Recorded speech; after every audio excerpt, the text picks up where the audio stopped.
बिजली महंगी हो गई कि नहीं महंगी हो गई?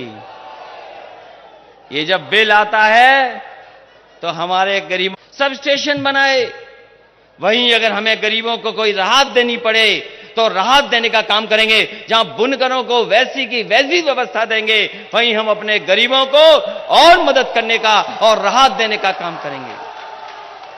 इसलिए साथियों, ये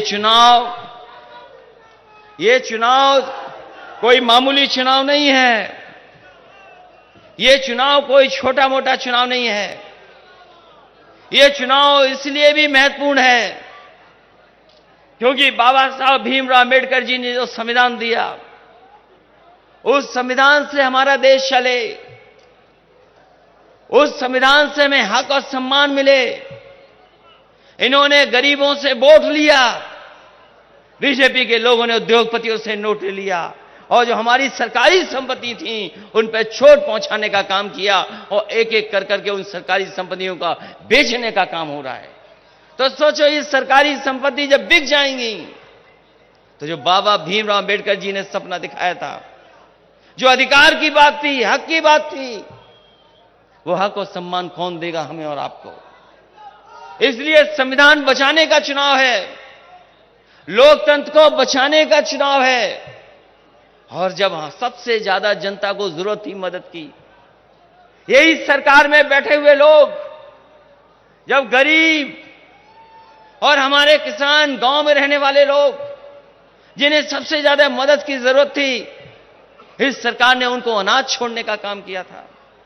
याद कीजिए वो कोविड का समय, जिस समय लॉकडाउन था, कोई निकल नहीं सकता था। कोई अगर निकलता था तो उसे लाठी मार करके घर में भेज दिया जाता था। लोगों को अपमानित कर रहे थे और सरकार की जो कोशिश थी कि सरकार जो मदद करे, उस मदद में सरकार सामने नहीं आई। हमारे तमाम गरीब, जिन्हें दवाई मिल जाती समय पर, अस्पताल में बिस्तर मिल जाता समय पर और समय पर ऑक्सीजन मिल जाती, तो हमारे गरीबों की जान नहीं जाती। बड़े पैमाने पर लोगों को इधर उधर भटकना नहीं पड़ता। लेकिन इस भारतीय जनता पार्टी की सरकार ने गरीबों को अनाज छोड़ने का काम किया, जिसके कारण न जाने कितने लोगों की जान चली गई। जान गई लोगों की, और केवल जान ही नहीं गई, जिन लोगों को सम्मान से अपने परिवार का दाह संस्कार करने का मौका मिलता, उन लोगों को वो इंतजाम भी सरकार नहीं दे पाई। न जाने कितने लोगों को गंगा में ऐसे ही बहा दिया गया, लाशें बहा दी गईं। दुनिया में अगर किसी ने बदनामी कराई है भारत की, तो यही भारतीय जनता पार्टी के लोगों ने भारत की बदनामी कराने का काम किया है। इसलिए हम आपसे अपील करना चाहते हैं, ये झूठ बोल करके सत्ता में आए हैं, ये गरीब पिछड़ों को धोखा देकर के सरकार में आए हैं। इन्होंने 5 साल जो अभी हो जाएंगे उसका हिसाब किताब नहीं देना चाहते हैं। आज भी ये सरकार शिलान्यास का शिलान्यास कर रही है, उद्घाटन का उद्घाटन कर रही है, और 4.5 साल बनने के बाद भी, इतना समय गुजर जाने के बाद भी ये अपना काम नहीं उद्घाटन कर पा रहे हैं। जो काम समाजवादियों ने शुरू किए थे, जो काम समाजवादियों ने दिए थे, वही उद्घाटन हो रहे हैं। सुनने में आ रहा है पूर्वांचल एक्सप्रेसवे का उद्घाटन होने जा रहा है। हालांकि यहां से थोड़ा दूर है, लेकिन पूर्वांचल के सबसे बड़े विकास का रास्ता है पूर्वांचल एक्सप्रेसवे, जो गाजीपुर, आपका आजमगढ़, अंबेडकर नगर, सुल्तानपुर, अमेठी, बाराबंकी, लखनऊ को जोड़ता है। ये सबसे बड़ी सड़क समाजवादियों ने दी, वो बन करके तैयार है, बन करके तैयार है। सुना है उसका उद्घाटन होने जा रहा है। लेकिन मैं कहना चाहता हूं, ये सड़क, ये प्रगति की, विकास की, खुशहाली की सड़क है, जो समाजवादियों ने सपना देखा था। समाजवादी सरकार होती तो कम समय में पूरा हो जाता, लेकिन भारतीय जनता पार्टी ने 4.5 साल में भी उतनी अच्छी सड़क नहीं बनाई जितनी आगरा से लखनऊ सड़क अच्छी बनी है। हम तो उस पे भी चले हैं, आगरा लखनऊ सड़क पे भी चले होंगे लोग, और ये लखनऊ से लेकर के गाजीपुर तक सड़क है, उस पे भी लोग चले होंगे। आगरा लखनऊ सड़क इतनी मजबूत है, इतनी अच्छी बनी है कि अगर उस सड़क पर आप पानी का गिलास लेकर के चलोगे और अगर चाय पीते हुए जाओगे तो 100 की रफ्तार से भी आपके गिलास का पानी नहीं गिरेगा, चाय के कप से पानी नहीं हिलेगा। और हमारे बाबा मुख्यमंत्री ने जो सड़क बनाई है, ये जो समाजवादी पूर्वांचल एक्सप्रेस, इसको पूर्वांचल एक्सप्रेस वे बनाया है। अगर आपकी गाड़ी ठीक नहीं है, रफ्तार अगर आपने बढ़ा दी, अगर आपने रफ्तार अपनी गाड़ी की बढ़ा दी, तो हो सकता है कमर दर्द कर जाए और पेट दर्द कर जाए, वापसी में आपको डॉक्टर से इलाज कराना पड़ जाए। और गलती से अगर आपने कप चाय का ले लिया, पानी का गिलास ले लिया, तो हो सकता है आपको अपने कपड़े बदल करके जाना पड़े, दोबारा आप कपड़े उनको नहीं पहन पाओगे। मैं कहना चाहता हूं सरकार के लोगों से, जहां बुलडोजर चलाना चाहिए था वहां बुलडोजर नहीं चलाया। अगर सड़क पर सही तरीके से बुलडोजर चला होता तो सड़क आगरा लखनऊ से भी बेहतरीन होती। मैं जानना चाहता हूं, हमारे मुख्यमंत्री को बड़ा शौक है बुलडोजर चलाने का। जिस समय बुलडोजर चलना था सड़क पर, आप बुलडोजर नहीं चला रहे थे, क्या कर रहे थे ये पता ही नहीं है, क्या कर रहे थे पता ही नहीं है। और अगर आपने धुआं उड़ाते हुए बुलडोजर चला दिया होता, और अगर आपने धुआं उड़ाते हुए बुलडोजर चला दिया होता, तो आगरा लखनऊ से बेहतरीन सड़क होती हमारे पूर्वांचल के लोगों की, लेकिन आपने बुलडोजर वहां नहीं चलाया।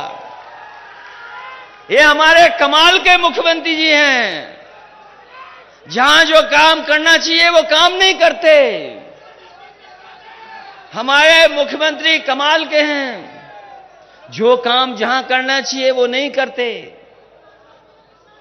जो काम करना चाहिए वो नहीं करते हैं। आज हमारे नौजवानों का भविष्य बनाने का समय है, इन नौजवानों के सपने पूरे होने का समय है, लेकिन हमारे बाबा मुख्यमंत्री नौकरी रोजगार की तरफ नहीं देख रहे। समय बदल गया है, चीजें बदल गई हैं, हमारे नौजवानों के हाथ में है, आज मोबाइल है उनके हाथ में। समय बदल गया है, चीजें बदल गई हैं, काम करने का तरीका बदल गया है, लेकिन हमारे बाबा मुख्यमंत्री आज भी धुआं उड़ा रहे हैं। अपने संकल्प पत्र में लिखा था उन्होंने कि हम लैपटॉप देंगे बच्चों को, डाटा दे देंगे, यूनिवर्सिटी कॉलेज को वाईफाई कर देंगे। हम जानना चाहते हैं, इतना समय गुजर गया है, ना आपने लैपटॉप दिया, ना वाईफाई किया, ना डाटा दिया, और अब कह रहे हैं कि टैबलेट देंगे। हम पूछना चाह रहे हैं, 4.5 साल से कौन सी टैबलेट दे रहे थे आप? कौन सी टैबलेट बढ़ रही थी? इसलिए जो काम करना चाहिए वो काम नहीं करते हैं। आज मोबाइल से दुनिया की जानकारी हासिल की जा सकती है, आज मोबाइल से हम दुनिया के बारे में जान सकते हैं। पूरी दुनिया सिकुड़ करके मोबाइल पे आ गई है। हमारे नौजवान जानते हैं, जो थोड़े बहुत संपन्न हैं, वो मोबाइल से ही कारोबार कर लेते हैं, कुछ सामान मंगा लेते हैं। अगर कस्बे हैं, बड़े कस्बे हैं, वहां पर मोबाइल से फोन करना नहीं है, केवल संदेश भेजना है, और आपको खाने से लेकर के सब चीजें उपलब्ध हो जा रही हैं। ये परिवर्तन आया है, चीजें बदली हैं। इसलिए नौजवान साथियों, आपका मुख्यमंत्री ऐसा नहीं हो जो लैपटॉप चलाना नहीं जानता, क्योंकि लैपटॉप चलाना नहीं जानता इसलिए उन्होंने लैपटॉप बांटने का नहीं काम किया। कौन मान लेगा कि हमारे बाबा मुख्यमंत्री लैपटॉप चला लेते हैं? अरे हम तो कहते हैं एक दिन हो जाए, लैपटॉप लेकर के आओ, बुलडोजर लेकर के मत आओ, लैपटॉप लेकर के आओ। और हम तो समाजवादी लोग हैं, लैपटॉप भी चला लेंगे और समय पड़ेगा तो बुलडोजर भी चला लेंगे। इसलिए नौजवान साथियों, आपके भविष्य का चुनाव है। आपका भविष्य कैसे बेहतर बने? नौकरी नहीं है, रोजगार नहीं है। हम जाते हैं दिल्ली में, बड़े बड़े विज्ञापन लगे, नौकरी मिल गई, रोजगार मिल गया। दिल्ली के लोग समझ रहे हैं कि उत्तर प्रदेश में नौकरी मिल गई है, रोजगार मिल गया है। बताओ नौजवान साथियों, अंबेडकर नगर के लोगों, इनका कौन सा बड़ा काम है जो आपके जिले में हुआ है? कौन सा बड़ा फैसला है जिससे आपका जीवन बदला है? दिल्ली में तो लगा दी होर्डिंग कि नौकरी मिल गई, रोजगार मिल गए। बताओ नौजवानों, खड़े हो कि तुमको नौकरी और रोजगार मिल गया। ये आपके भविष्य से खिलवाड़ कर रहे हैं, आपके सपनों को मार रहे हैं, आपके भविष्य से खिलवाड़ हो रही है। बताओ इस भारतीय जनता पार्टी का इस बात सफाया करोगे कि नहीं करोगे? और हमारे बुनकर भाइयों, आपकी बिजली महंगी कर दी, बिजली का बिल आ रहा है, करंट लगता है, कौन जिम्मेदार है? कौन जिम्मेदार है उसके लिए? ये जो महंगाई बढ़ी है, खाद की, डीएपी की, सिलेंडर की, कौन जिम्मेदार है इसके लिए? और हमारे अटेवा वालों, बताओ तुम्हारी पेंशन को खत्म करने वाले कौन लोग हैं? किन्होंने खत्म की थी? बताओ। आवाज नहीं आ रही है, बताओ किसने खत्म की थी तुम्हारी पेंशन? बताओ उसका सफाया करोगे कि नहीं करोगे?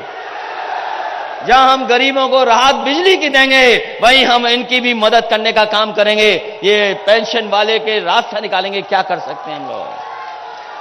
इसलिए भविष्य का चुनाव है आपका भी। उत्तर प्रदेश को बर्बाद कर दिया इन्होंने, उत्तर प्रदेश को पीछे कर दिया इन्होंने। आज उत्तर प्रदेश आगे नहीं बढ़ रहा है। जो कह रहे हैं डबल इंजन की सरकार है, इन्होंने डबल इंजन की सरकार वालों ने सरकार नहीं चलाई, इन्होंने महंगाई बढ़ाई है, महंगाई, नौकरी छीने, रोजगार छीन लिए। और याद करो नौजवान, जो इतिहास के स्टूडेंट होंगे, इस देश में एक कंपनी आई थी, East India company. East India company आई थी कारोबार के नाम पर, बहुत सी कम चीजों का कारोबार करती थी, काली मिर्च का, मसालों का, कॉटन का। वो कंपनी आई, कारोबार करती रही, और वहां पर एक फैसला हुआ, इंग्लैंड में, ब्रिटेन में एक फैसला हुआ, एक कानून बना, और वो कंपनी जो कारोबार कर रही थी वो सरकार बन गई। बताओ साथियों, इतिहास पढ़ा है कि नहीं पढ़ा है? और मैं कहता हूं ये पलट करके, पढ़ करके देखिए। ईस्ट इंडिया कंपनी आई थी एक भारत में, और ब्रिटेन में एक कानून पास हो गया, ईस्ट इंडिया कंपनी सरकार बन गई। और आज जो फैसले ले रही है सरकार, एक एक कर करके हमारी सरकारी कंपनियों को बेच रही है, सरकारी संपत्ति को बेच रहे हैं, प्राइवेट कंपनियों को। तो सोचो, एक कानून ने सरकार बना दिया, और ये लगातार ऐसे कानून पास कर रहे हैं कि हमारे देश को कंपनी बना दे रहे हैं। तो कंपनी जब बन जाएगी तो हमारे अधिकारों का क्या होगा, हक का क्या होगा, सम्मान का क्या होगा? इसलिए चीजें बेच रहे हैं, ये उद्योगपतियों के हाथ में खेल रहे हैं। याद कीजिए वो नोटबंदी का समय, जिस समय नोटबंदी लागू हुई थी, यही बीजेपी के लोगों ने कहा था कि नोटबंदी के बाद न काला धन बचेगा, न भ्रष्टाचार होगा। कितना समय गुजर गया, कितना समय गुजर गया। आज जिस दिन हम लोग आप लोग बातचीत कर रहे हैं, पुराना याद कीजिए, 8 की रात को ही नोटबंदी हुई थी। याद है कि नहीं है? याद है। और बीजेपी ने कहा था भ्रष्टाचार खत्म हो जाएगा, काला धन आ जाएगा। कितने साल गुजर गए, क्या भ्रष्टाचार खत्म हो गया है? जो बाहर काला धन चला गया था, कितना काला धन वापस आ गया? और हमारे बाबा मुख्यमंत्री जी ने 100 नंबर का पता नहीं क्या कर दिया, 100 से 112 कर दिया। जब 100 नंबर था तो पुलिस भी ठीक थी, लेकिन जब से 112 हुआ है, पुलिस को पता नहीं क्या हो गया है, जाने क्या हो गया। और इतना अन्याय भी किसी सरकार में नहीं हुआ होगा, इतना अन्याय भी किसी सरकार में नहीं हुआ होगा जितना इस सरकार में हो रहा है। जो कानून व्यवस्था की दुहाई दे रहे हैं, वो बताएं कि 100 नंबर को 112 कर करके खराब करने का काम अगर किसी ने किया है तो भारतीय जनता पार्टी ने किया है। और आज सबसे ज्यादा कस्टोडियल डेथ, अगर कस्टोडियल डेथ सबसे ज्यादा कहीं हो रही है, कहीं गरीब की जान पीटते पीटते पुलिस ले रही है, अगर कहीं भी देश में सबसे ज्यादा जान गई हैं गरीबों की, तो वो उत्तर प्रदेश है, जहां पर पुलिस के पीटने की वजह से, अन्याय की वजह से जाने गई हैं। लोग थाने में मर गए। कोर्ट कस्टोडियल डेथ सबसे ज्यादा है। मानवाधिकार ने सबसे ज्यादा अगर किसी को नोटिस दिया है तो उत्तर प्रदेश की सरकार को दिया है।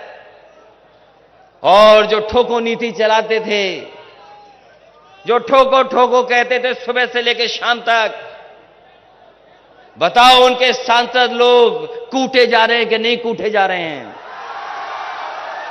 जो कहते थे ठोको, पता ही नहीं कौन किसको ठोक रहा है, जिसकी मर्जी है वो उसको ठोक रहा है। ये कानून व्यवस्था है? ये कानून व्यवस्था है क्या? कि बताओ गृह राज्य मंत्री के बेटे ने किसानों पर गाड़ी चढ़ा दी हो, ये कानून व्यवस्था है क्या? और आज जब मैं आपके बीच में आया हूं, पता लगा है कि फतेहगढ़ जेल में कैदियों को नहीं पता था किसको ठोकना है, तो जेलर को ठोक दिया उन्होंने। ये कानून व्यवस्था है? सबसे ज्यादा किसानों की जान चली गई, कोई मदद करने वाला नहीं है। मजदूर पैदल चलते चलते घर पहुंच गए, जान चली गई, किसी की मदद नहीं की। इसलिए उत्तर प्रदेश को बाहर निकालना है इनसे। उत्तर प्रदेश को खुशहाली के रास्ते पर दोबारा लाने का काम हम लोगों को करना है। बताओ अम्बेडकर के नगर के लोगों, उत्तर प्रदेश को खुशहाली के रास्ते पे ले चलोगे क्या नहीं ले चलोगे? तो अगर ये आक्रोश है ऐसे आपके अंदर, अगर ये आक्रोश है आपके अंदर, तो बदलाव भी आएगा। और मुझे यकीन है आप पर, ये झूठ के फूल अब बचने वाले नहीं हैं। झूठ के फूल का सफाया होने वाला है उत्तर प्रदेश से। इसलिए एक बार फिर मुझे खुशी है इस बात की कि लगातार समाजवादी पार्टी से लोग जुड़ रहे हैं, लगातार समाजवादी पार्टी के समर्थन में लोग आ रहे हैं। इतना समर्थन समाजवादी पार्टी को पहले कभी नहीं मिला जितना समाजवादी पार्टी को इस बार समर्थन मिल रहा है। इतना समर्थन, इतने बड़े बड़े नेता, इतने बड़ी संख्या में नेता समाजवादी पार्टी में कभी नहीं जुड़े। इस बार हमें खुशी है कि हर वर्ग के लोगों का भरोसा समाजवादी पार्टी पर है आज। और उसका परिणाम यह है कि आज आपके साथ राम अचल राजभर जी आ गए हैं। उसका परिणाम यह है कि लालजी वर्मा जी, जो बड़े नेता भी हैं, जिन्होंने अपना जीवन लगा दिया, बहुजन समाज पार्टी में जुटे रहे बाबा भीमराव अम्बेडकर के सिद्धांतों को आगे बढ़ाने के लिए, वो भी आज आपके साथ खड़े हैं, समाजवादी पार्टी के साथ जुट गए हैं। आपके साथ त्रिभुवन दत्त जी आ गए और बस्ती के बड़े नेता भी आपके साथ हैं। तो बताओ कौन कहता है कि समाजवादी पार्टी सरकार नहीं बनाने जा रही है? जनता चाहती है बदलाव, जनता बदलाव चाहती है। और अभी जब मऊ में कार्यक्रम हुआ था, लाल और पीले एक साथ हो गए। लाल पीलों को एक साथ देकर के दिल्ली लखनऊ में लाल पीले हो रहे थे लोग। जो लोग हमारी लाल टोपी को देख के लाल होते हैं, लाल टोपी को देख करके लाल होते हैं, अब सिलेंडर को देख करके क्या करेंगे ये बताओ? हमें लाल लाल सिलेंडर है, इसका भी नाम बदलेंगे क्या? अच्छा हुआ हाल फिलहाल मुख्यमंत्री जी यहां नहीं आए, नहीं तो कहीं किसी का नाम बदल देते। और हम तो अपने पत्रकार साथियों से कहेंगे, कोई नाम अगर बदलवाना हो तो हमें बता देना, हम कह देंगे नाम बदल दें। इसलिए इस भरोसे और इस उम्मीद के साथ ये जोश और उत्साह बना रहेगा। ये सरकार के खिलाफ आपका गुस्सा आक्रोश बना रहेगा। और जब वोट पड़ेगा तो सोचो साइकिल की रफ्तार क्या होगी इस बार। जब हम सड़क बना सकते हैं, जब सड़क बना सकते हैं 100 से ऊपर चलने वाली, और कई लोग ऐसे हैं हम जानते हैं, उन्होंने अपनी गाड़ी की रफ्तार देखी होगी, रफ्तार भी चेक कर ली होगी कितनी जा सकती है। ये जो एक्सप्रेसवे बना है ये समाजवादियों ने बनाया है। तो इसलिए हो सकता है जनता आने वाले समय में भारतीय जनता पार्टी को 400 सीटें भी हरा दे और समाजवादी पार्टी का गठबंधन 400 सीटें भी जीत जाए। कौन इनके साथ खड़ा है? जब किसान नाराज है, नौजवान नाराज है, व्यापारी नाराज है, अगड़े नाराज हैं, और बाबा साहब भीमराव अम्बेडकर की विचारधारा और डॉक्टर राम मनोहर लोहिया की विचारधारा दोनों एक हो गई हो, तो बताओ ये कैसे बचेंगे उत्तर प्रदेश से? और शिक्षक नाराज हैं। ये पुरानी पेंशन किसी ने छीनी तो भाजपाइयों ने छीनी आपकी, याद है कि नहीं याद है आपको? आज ऐसे लोग हैं जिन्हें वेतन नहीं मिल पा रहा है। ये जितनी भी अच्छी योजनाएं थी सबको रोक दिया इन्होंने। गरीबों के लिए एम्बुलेंस थी, आज एम्बुलेंस नहीं चल पा रही है। 100 नंबर की व्यवस्था थी, इसको खराब कर दिया। बड़े बड़े वादे किए थे कि हम गंगा सफाई कर देंगे। बताओ मां गंगा कितनी साफ हो गई हैं? नहीं साफ है। सफाई तो दूर, ये जो घाघरा बह रही है इसको भी नहीं संभाल पा रहे हैं। जब कभी पानी आ जाता है हमारे गरीबों को बहा ले जाता है, उनका नुकसान कर देती है। सफाई तो दूर, हमारे गरीबों की मदद नहीं कर पा रही हैं। इसलिए आज मंच से मैं कह सकता हूं कि पिछड़ों का इंकलाब होगा और 22 में बदलाव होगा, बदलाव होके रहेगा। इन्हीं शब्दों के साथ एक बार फिर रामअचल राजभर जी को, लालजी वर्मा जी को बहुत बहुत बधाई देता हूं और उनका स्वागत करता हूं। और हम भरोसा दिलाते हैं कि समाजवादी पार्टी में उनका पूरा सम्मान होगा। वहीं हमारे मंच पर कमलाकांत उर्फ पप्पू राजभर भी हैं, जिनके पिताजी हमारे बीच में नहीं रहे।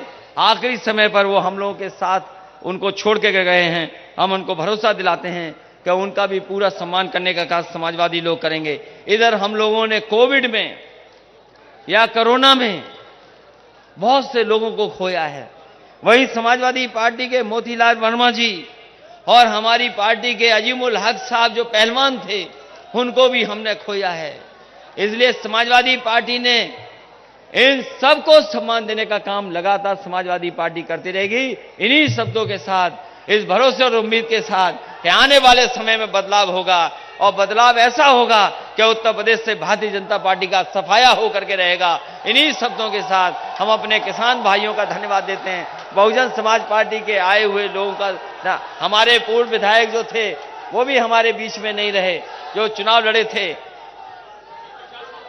इसलिए नाम भूल गया,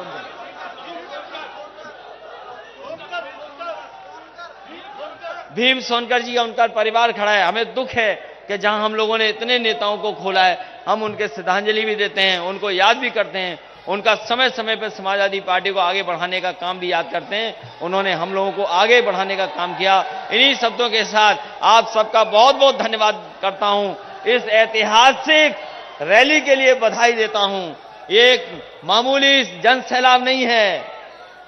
ये जो जन सैलाब दिखाई दे रहा है, सड़कें भरी पड़ी हैं, गाड़ियां खड़ी हैं, लोग दूर दूर से चल करके आ रहे हैं, जहां से जगह मिल रही वहां से आए हैं लोग। इसलिए हम, ये कोई छोटा मोटा जन सैलाब नहीं है, ये ऐसा जन सैलाब है जो इतिहास बनाने का काम करेगा और उत्तर प्रदेश में बदलाव लाने का काम करेगा। बहुत बहुत धन्यवाद। और पुरानी पेंशन और हमारे शिक्षक लोग हैं, चाहे बीटीसी हो, शिक्षा मित्र हो, चाहे बीपीएड वाले हों, बीएड वाले हों, इन तमाम लोगों के समाधान करना है। और वहीं हमें अपने बुनकर भाइयों का बिजली का इंतजाम भी करना है, जिससे हमारे बुनकर भाइयों की भी खुशहाली हो सके। बहुत बहुत धन्यवाद, बहुत बहुत बधाई आप लोगों को। और इस ऐतिहासिक कार्यक्रम के लिए मैं बहुजन समाज पार्टी से आए हुए सभी नेता कार्यकर्ताओं का एक बार फिर स्वागत करता हूं। बहुत बहुत धन्यवाद आपका।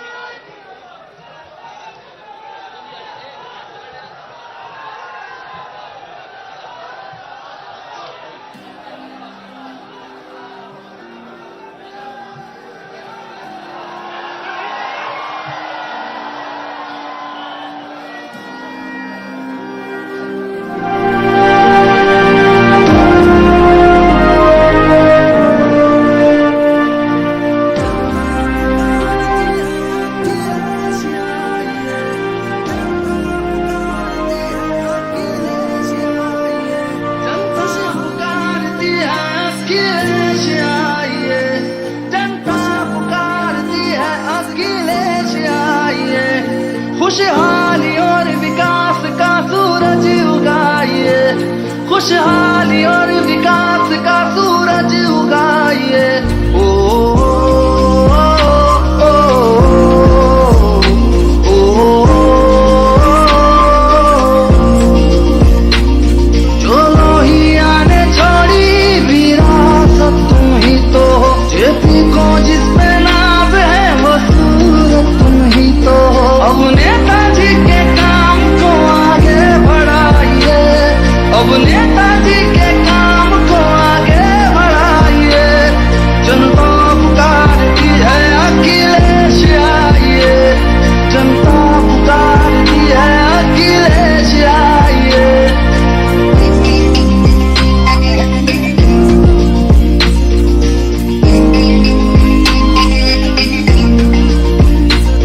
वो आगरा का हाईवे गुजार तुमसे था, इस गोमती नदी का भी उद्धार